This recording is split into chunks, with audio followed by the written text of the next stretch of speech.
Hello, with the new year starting, it's time for a challenge. Let's paint up a miniature of a month, every month, and try and learn something new.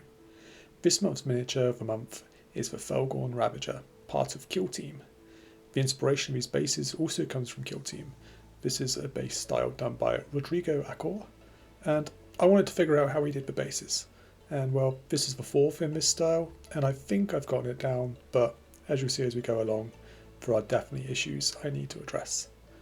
It starts with a lot of sanding work, working our way down from a 250 grit to a 600, and then if you want it that little bit extra smooth, all the way down to 5000 grit. With the sanding done, we prime it and apply AK black all over the base.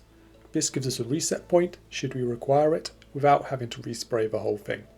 I'd highly recommend doing this step just in case. Now we want to sketch out what we want our base to look like. After this, we come in with our base colour, in this case a mix of AK black and AK ash grey in a 1:1 ratio. We do multiple thin passes across here to ensure a smooth coverage. Mix a fair amount of this paint as this will be used throughout the process of the base. Now we're going to start masking our outline. Using the straight edge of the masking tape, we can draw out the lines and shapes we want. Make sure to press the tape down nice and tightly and we're good to go.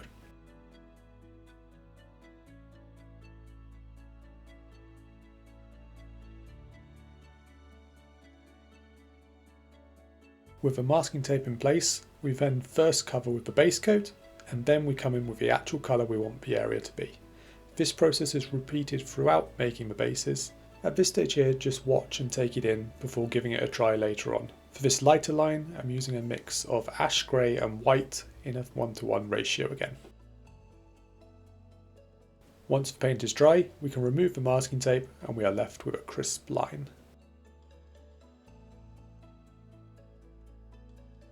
Give it a try for yourself here.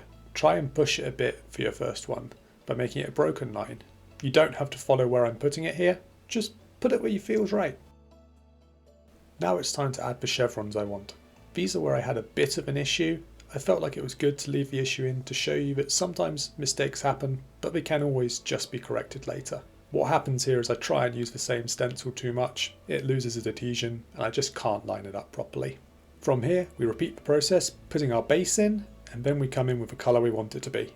In this case here, Mars Orange from scale 75. Orange has notoriously bad coverage, so keep the paint at a layer consistency and slowly build the opacity. This Mars Orange took me about 10 layers to get the opacity I want. You might have more luck using a red or brown to get better coverage first, and then coming in with pure orange.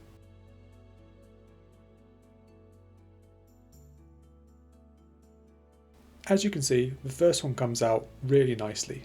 Then, as I start to line up the next one, I can't quite get it right. It's not going to be a nice straight line, so we're going to have to correct this. So for this, I just come back in and remask it later to try and get nice crisp lines.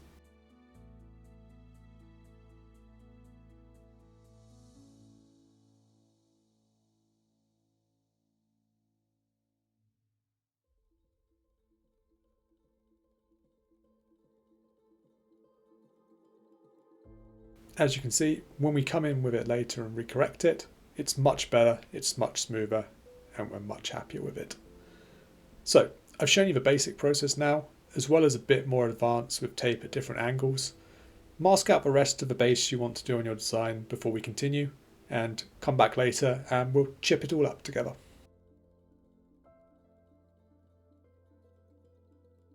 To chip it, we take a layer consistency to our base colour and dip a sponge in it. We then take the excess paint on a sponge and just start dabbing the sponge onto the base. Remember, move more paint than you think you need to remove from the sponge. You can always add more paint on.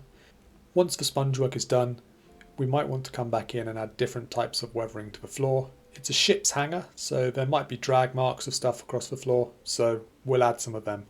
For this, we take the base colour consistency again and we just draw straight lines all over the place of just symbolising wear and tear along the ground. With that, the base is done and we can put it to one side.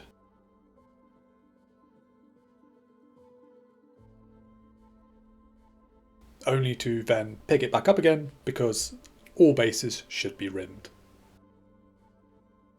For the Ravager, I've base coated him Chaos Black and then covered again with AK Black just to make sure I have a reset point for him. I start with picking out all the flesh with a rhinox hide in a base layer consistency.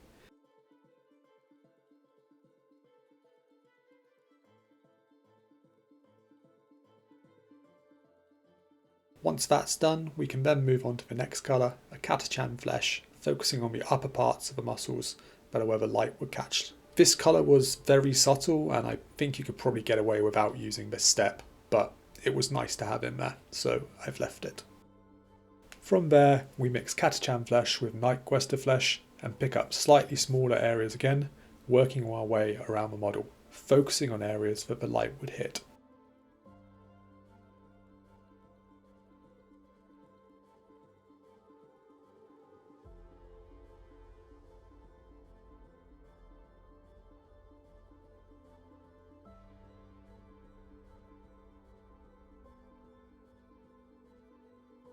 Again, we then take the previous mix and add in more knight-questor flesh.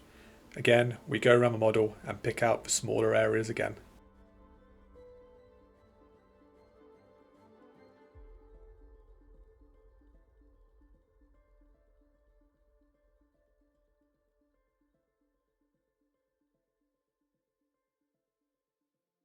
Taking the same mix again, we add more knight-questor flesh into it and go even smaller. This step could probably be stuck and skipped if you're not really feeling confident enough to do it. You could just skip straight to the next one, which is where we just come in with pure knight-questor flesh and pick out the most extreme highlights. Use these sparingly on areas you want to draw attention to, like the face, or areas which are going to be in direct sunlight, in my case, the hand. With the flesh done, it's time to move on to the fur. For this, I use ash grey on the legs and move my brush in straight lines down, following the direction of the fur, trying to create a texture.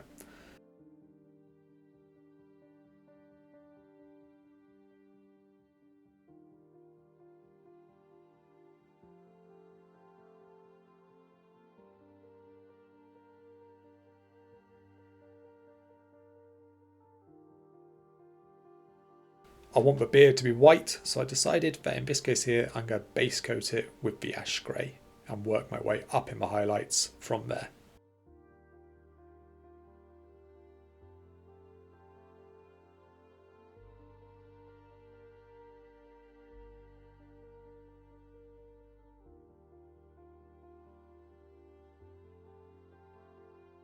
Into the ash grey, I mix sunny skin tone in about a 1:1 ratio and do the same process on the beard that I did on the legs, drawing straight lines trying to imitate fur, as well as picking out some of the highlighted bits on the sculpting area.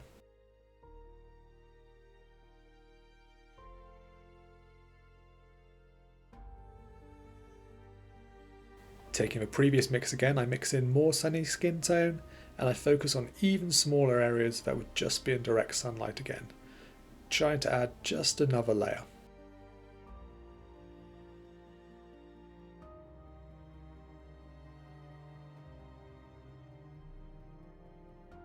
After this, I come in with just adding white to the previous mix again, and again, just pick out the most extreme highlights. This step here, you want to use a bit more sparingly than the others, so try and stick to the side of the body which the sunlight is coming from.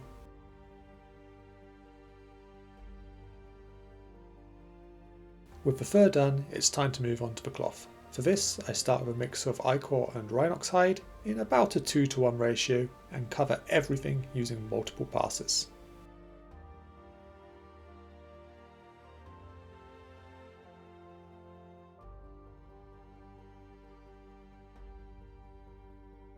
I decided I wanted to add more contrast here, so I come in with a recessed shade of rhinox hide and just pick the deepest parts of the cloth out. This is really going to help it later on.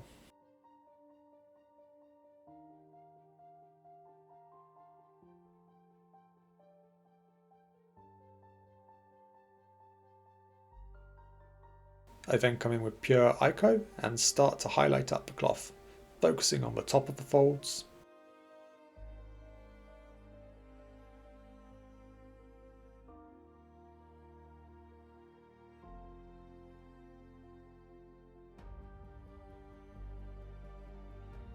I mix birch and ico together, picking out smaller areas again, focusing on where the light is coming from.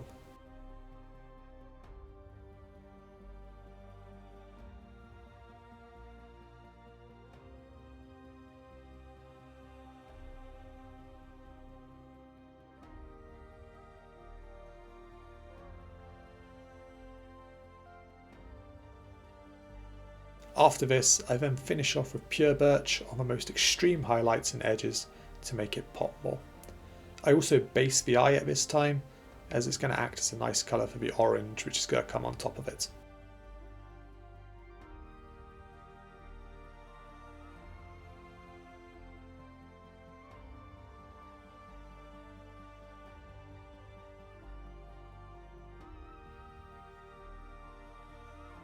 Using Mars Orange, I carefully paint the eye in.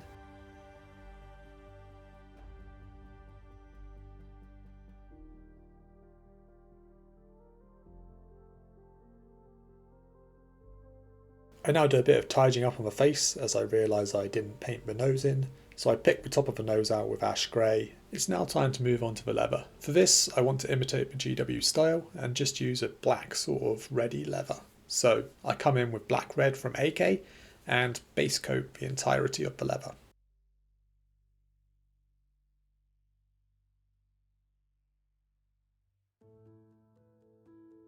I then come in with a mix of black red and Aderhan Red in about a 1:1 ratio and start to edge highlight, slowly pulling lines into the centre to add stress marks where I can.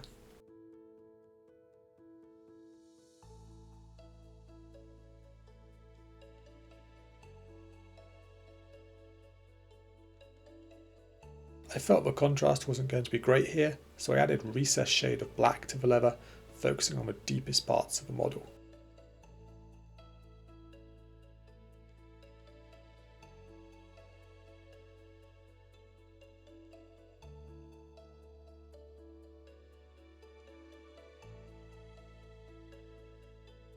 I realised at this stage here I probably should have done the horns earlier when I had the birch out, so I start to colour the horns in birch. This is directly over its base coat, and scale 75 colours tend to have a bit of a sketchy coverage at times if you're not using them right.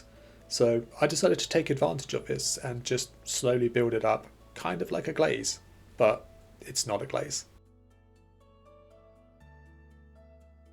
I then go back to the leather and pick out the extreme highlights of the leather with pure Aderhan Red, adding more stress marks where required, focusing highlights again on the top edges that are going to be in the direct sunlight.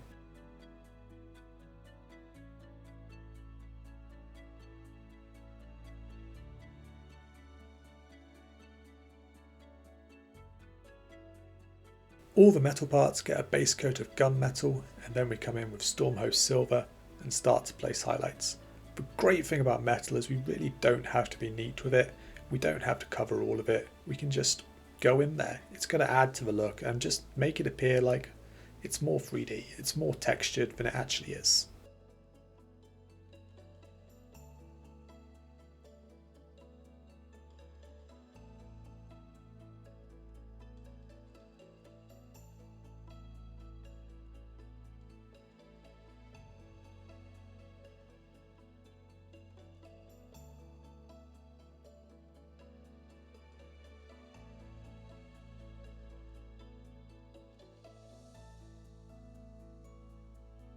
We then start to add rust effect to the metal. This we just recess shade with a dilution of water and Mars Orange. We don't want to pick out all of the areas, just some of the deeper ones and some of the ones which might be more interesting. At this stage here I noticed the gun wasn't highlighted, so I had to come in and get that out of the way. That was done with AK Ash Grey, just picking out the edges and the top face of the gun.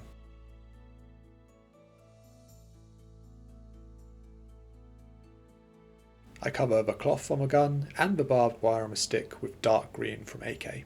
I wanted a contrasting colour with all the orange and red across the model, and a good greenish blue would do this and add focal points to the model. The grenades then all get a wash with dark green, just to tint them and break them out from the model. The cloth from a gun and barbed wire is given a highlight of Caribbean blue, before I come in at the end with more stromhost silver to tone down the rust on the oversized belt buckle.